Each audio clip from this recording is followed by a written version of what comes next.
Alright, let's make some tuna and pasta salad. So this is a good dish to take if you need to go to the cookout and bring a side dish. It's something I always looked forward to when I was going to cookouts, depending on who made it.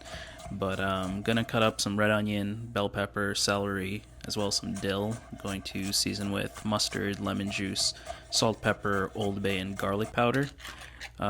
Gonna use shells for this one. It's nice because it carries all the vegetables and tuna, like a stuffed shell. Go easy on the mayo at first, and then add as needed. This is great. Keeps for a while. I just made it for me and my wife as a side dish for our lunches throughout the week.